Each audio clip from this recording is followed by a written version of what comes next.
Hi, everyone, and welcome back to the Empowered Patient series. I know it's been a while. I'm excited to be back with you and super excited to be sharing this topic today, which is how to keep your digestion optimized during the holidays, or anytime for that matter. Digestion is something that many of us struggle with, and I think it's something that we're not quite aware of, just how critical it is to our overall health. So hopefully today's conversation will help delineate some of that. It'll help create some ahas or some connections for you in your body and what you've been experiencing. And most importantly, it will inform you in how to get in touch with your body and how to take the best care possible of yourself right now, as that's always changing, right? So I'm going to do something a little different today, and I'm going to share an image with you, and we're going to walk through digestion step by step. And voila! Okay, so what I want to focus on is this picture of the digestive system. So many of us probably think of digestion as starting in our stomach and probably involves our intestines, but actually, digestion is a process that starts in the brain. Yes. So the brain sends signals to our sensory inputs when we're in the presence of food. And this sounds maybe a little like out there or abstract, but when I mention some of these things, it'll probably connect for you. So for example, it sends senses to our eyes to see the food, our nose clearly to smell the food, and perhaps you've noticed that as this is happening, maybe your mouth starts to salivate. Yes, those are signals triggered from the brain to make your mouth start salivating in preparation to eat. Additionally, maybe when you smell really yummy food, like we often do during the holidays, you'll notice that your stomach starts to grumble. That's actually your digestive juices getting ready to digest the food. So all of this begins in the brain, which brings me to my first point, which is we have to slow down and be present with the food if we're going to digest it well. All of those things need to happen first to ready our body to eat and absorb. Most importantly, you are what you absorb, the food that we're about to eat. So what I'm going to recommend is, as you sit down during the holidays to your meals or any time, take a few breaths. Look at the food in front of you. Smell the food in front of you. Just take a moment to be with it. And bonus points if you want to say a little blessing over your food or just give thanks that the food is available to you. That really sets the body up with feel-good chemicals and helps our bodies shift from being in a sympathetic state in that fight or flight mode, which maybe we're in during the holidays if we've been running around, getting food ready, welcoming guests, driving to somebody's house. So it gives us a chance to kind of calm down and come into that parasympathetic state or that rest and digest state. Okay, so we're with our food. We're free of distraction. That means not checking our phones. That means not watching TV. That means not loud or aggressive music, and also not challenging conversation. Light conversation, social connection is a wonderful way to be with our meals, especially during the holidays, but nothing that's going to trigger our fight or flight response during the meal. Okay? Second thing is I want to just bring in the idea that drinking fluids, liquids during our meal, especially ice water and a lot of it, is actually going to dilute our digestive juices. So it's best to drink water away from our meals, so drinking water between meals. And bonus points if you want to add a little sea salt and lemon to that water, as it will help better hydrate the cells than just plain water can do on its own. It'll also help the stomach get ready to digest food, increasing the acidity and getting the hydrochloric acid ready, which we're going to talk about in a minute. Okay, so we're with our food, we're present, we take our first bite and we begin to chew. Now that saliva is not just there to be wet, it's actually a mixture of enzymes and hormones and a bunch of things that are going to help us break food down right there and then down the chain as well. So one of those enzymes, salivary amylase, begins to break down the carbohydrate content in our foods right away. Some other enzymes like lipase will get used a little bit later on to help break down and emulsify fats in our foods. So carbohydrates are already being broken down in our mouth, and you've probably heard the statement, the stomach doesn't have teeth, and that's true. So we really need to chew our food. We really need to break it down and let those enzymes mix in with it. It actually becomes a mixture that we call bolus. So we chew ideally about 30 times. You don't have to be anal with it. You don't have to count your chews, but maybe chew a few more times than you naturally would. And again, if we're eating our meal in peace and free of distraction, it's going to be much easier to do this. Then we swallow, and the food moves down through the esophagus. So you can see on the picture in front of you, it's the mouth, we've got the salivary glands, and then it's moving down through the esophagus. Now, the esophagus is actually not an organ of digestion, it's just a transit. So it's going to move that bolus that we chewed up in our mouth and mixed with the salivary enzymes down into the stomach. There's a sphincter right here at the very top of the stomach called the cardiac sphincter, and that's going to let the food move into the stomach. Now, the stomach is a biggie. It's really critical for breaking down our foods and beginning the digestive process, but most importantly, proteins. This is sort of where the massive amount of protein digestion happens. And remember, we have all of the foods that we're eating have a mixture of carbohydrates, fats, and proteins in them. So even if you wouldn't think of a food like broccoli as protein, it does contain some. So what our stomach is doing is extracting the proteins from all the foods that we ate and breaking it down. However, it can only do this if it is acidic enough.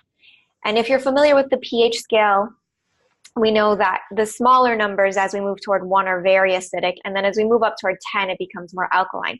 Our stomach in a natural state rests between 1.5 and 3 on the pH scale, so it's very acidic.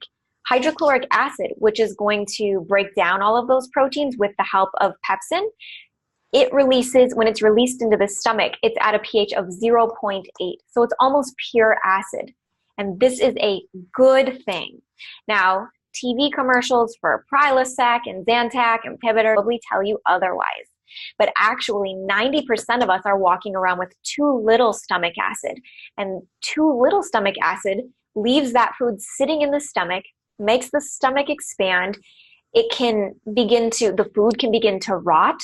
It can begin to rancidify and putrefy, and that can create the grounds for dysbiosis. It can create the grounds for parasites to form and pathogenic bacteria.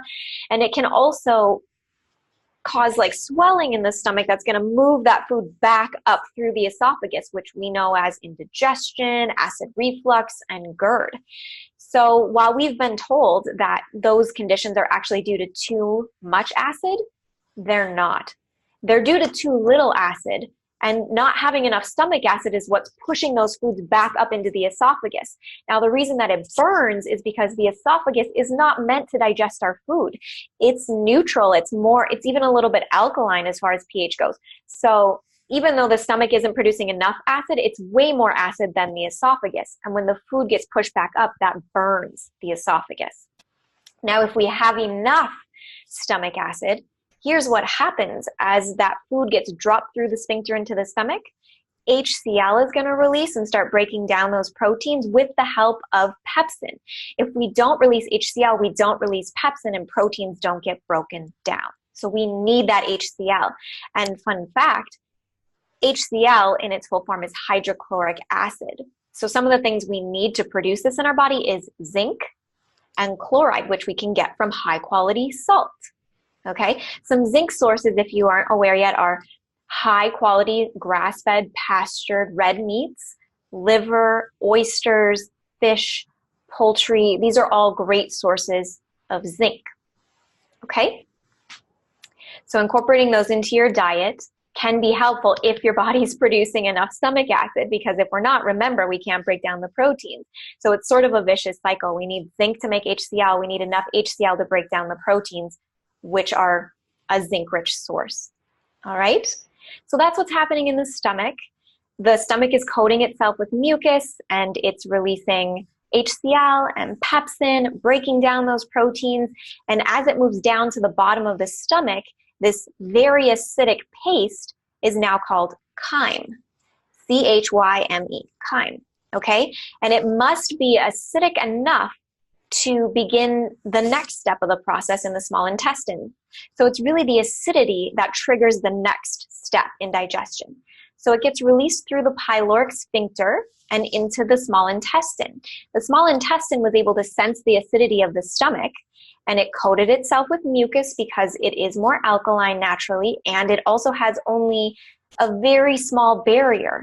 So maybe you've heard that our intestines are only 1 cell thick. So it could easily be burned and permeated if we didn't have that mucus. The small intestine is not only an organ of digestion, but it's also a gland, so it can release hormones. So it releases the mucus to coat itself. It also releases secretin, and this triggers bicarbonate to come in from the pancreas and pancreatic juices. And that's actually going to help to make that chyme, which is very acidic, start to become a little bit more alkaline now that things have been broken down a bit more. It's also going to trigger the release of cholecystokinin, or CCK for short. And that's going to trigger bile to be released, which is absolutely essential to break down and absorb fats. Okay, so you can see how intricate and complex this process is. So we've broken down a lot of the proteins in our stomach if we had enough HCl and pepsin got released. And now that we're in the small intestine, we're breaking down and emulsifying fats with the help of these hormones, which have released other chemicals, right? Especially the bile from the gallbladder. And just as it sounds, the gallbladder is a bladder, so it's meant to expand and contract. The problem is, if we're eating a lot of processed foods, if we're eating a lot of chips and crackers and cookies and baked goods, if we're making them with refined flours and things like margarine, these all contain hydrogenated oils, and they create trans fats. Trans fats make the bile in our gallbladder really sticky and viscous, and it's hard for it to move, so it can get stuck. It doesn't expand and contract like it's supposed to, and this creates the conditions for gallstones. And also, if the bile doesn't get released, then we can't break down our fats, and we start to have fatty acid deficiency in our body. So this is all part of digestion, okay? So once the food is moved through most of the upper and small intestine, most of digestion is done. And as we approach the large intestine, our carbohydrates have been broken down into glucose molecules, our fats have been broken down into fatty acids and glycerol molecules, and our proteins have been broken down into amino acids and polypeptides. And these are all the forms that the body can recognize. At the molecular level, they're like, okay, I can take this and go make energy. I can take this and repair this. And they're good at doing that. However, if that didn't happen in the small intestine, if the rest of that digestive process didn't happen, the food sits there once again, and it creates conditions for dysbiosis. Maybe you've heard of small intestinal bacterial overgrowth. It can create the conditions for that. It can create the conditions for leaky gut, which is a big buzzword right now. And how that can transpire is that, remember that lining of the small intestine is only 1 cell thick. So if the food is sitting there and rancidifying and putrefying, it's wearing on the small little finger projections that are called microvilli. And they really help keep the food internal from moving to the external space. But remember, there's only 1 cell barrier keeping that possible. So if the food is sitting there too long and these other things aren't happening, we're not getting the bile to break down the fats and such, we start to permeate. We poke little holes in that intestinal lining, and these larger molecules of fats and proteins move out into the extracellular space. They move outside of the intestine. Remember, the body can't recognize them until they're broken down to their smallest parts. So when these larger food particles are floating out, our body sees them as a foreign invader and begins to attack them. So that's how we can experience things like food sensitivities, food allergies, and it can even create and exacerbate conditions for autoimmune conditions. So it's pretty serious stuff.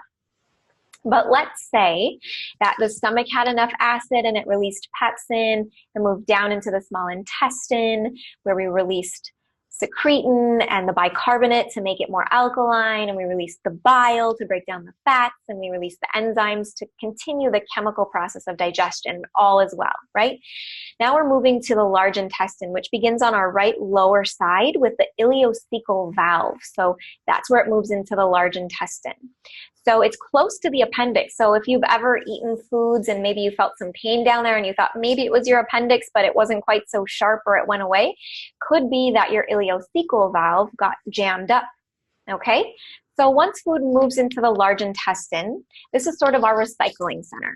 So this is where there are some foods that didn't get broken down, like insoluble fibers and the bile. If there's any cellular waste, like we're sloughing off some cells, they move into the large intestine, and the large intestine takes all the water that we have in there and all of these materials that are left and reabsorbs them and uses them to nourish the colon and keep the colon healthy. So that's how cool our body is at recycling. It can take waste products and use it as fuel to feed our colon flora, the microbiota that's in there.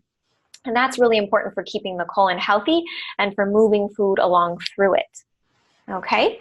So there's also some nutrients that don't get converted until the very last stages of digestion. These include vitamin K, vitamin B1, vitamin B2, and vitamin B12. They get broken down in the large intestine, or converted is a better way to say it. They get converted into these nutrients that our body can use at this last stage of digestion. Okay, so again, if anything went wrong up the chain, this may not be happening. Additionally, the colon isn't very well vasculated, so it can't really be fed by a blood supply or by glucose. It primarily feeds on butyric acid, and the precursor to that is saturated fats. So saturated fats actually nourish our colon and keep the flora healthy in there. So if this isn't happening, remember the gallbladder releases bile, which breaks down the fat. So if we're underfunctioning there, then our colon isn't getting fed. And this can lead to a weakening of the colon and more pathogens and dysbiosis in the colon. And things like irritable bowel syndrome and diverticulitis and Crohn's disease become more likely. Colitis, inflammation of the colon, becomes more likely. Okay? If all is functioning well, we do these last few steps, and then the food is moved through the colon to the rectum and the anus, and we have elimination. And that is digestion in a nutshell. So it's very complex. It's amazing that our bodies are doing this all the time without us telling them, but it could use our help and our support. So how are we going to help our digestion through the holidays and beyond? Well, the big one is, maybe as you saw, stress. If we're in a sympathetic state, none of this is happening, right? Starting from the brain sending signals to get ready to digest, that can't happen if we're stressed out. So we've got to take the time to calm our bodies, take a few deep breaths, and come into a restful place as best as we can, okay? Next, we really need to chew our food. Take the time to do it. Set down your fork between bites, really be present with your food. Okay, and try to eliminate distractions or anything that's going to stress the system out. To improve hydrochloric acid status. So if you're experiencing a lot of reflux and things like that, definitely talk to your practitioner and get some feedback, but it could be that you don't have enough stomach acid. This is very, very common. A natural way to boost your stomach acid is by incorporating some apple cider vinegar. So before you eat your meal, about 30 minutes before, take about 4 ounces of water.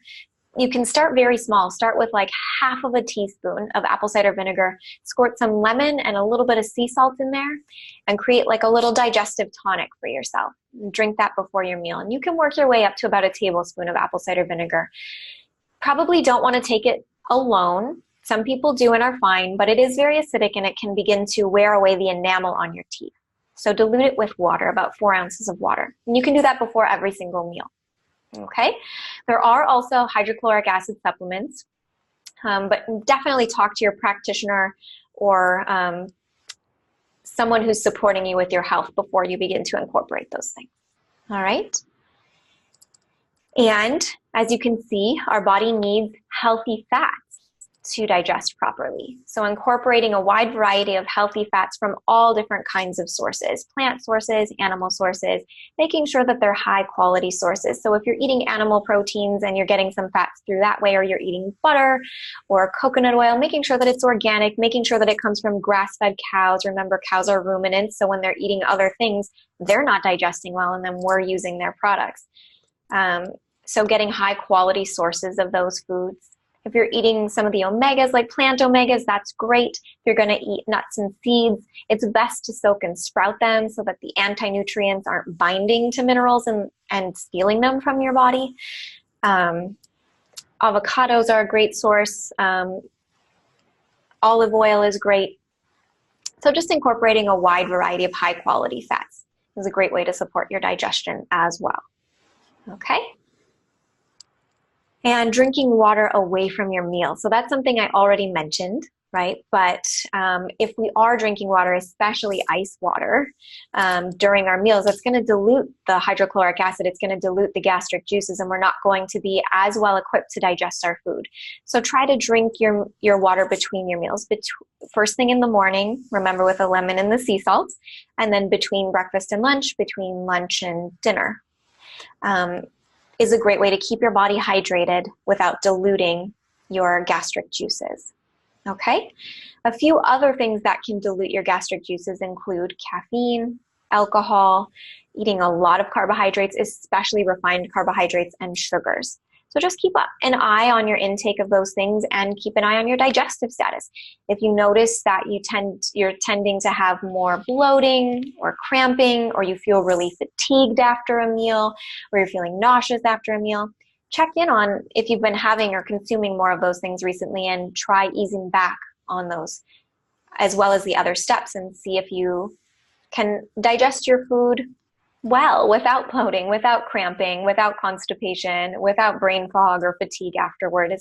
That's if our digestion is working well, all of those things are possible for you, as well as feeling energized post-meal. And that's about it. I know it's a lot, but hopefully breaking it down step by step like that was helpful for you to see how digestion works in our body. And I hope the tips of creating a peaceful environment before your meal, and doing what you need to do. If you need to leave the room and have some time to yourself, ask for what you need this holiday season. To drink water with salt and lemon first thing in the morning, adding a little apple cider vinegar.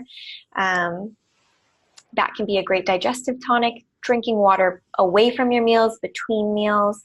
And then watching some of those foods that tend to be higher during the holiday season, like alcohol or caffeine or refined carbohydrates and sugars. Just paying attention to your intake of those things and how they affect your digestive process. Hoping that this serves you, and hoping that you have an amazing holiday season and continue to feel energized and vital through it all. See you soon. Bye for now.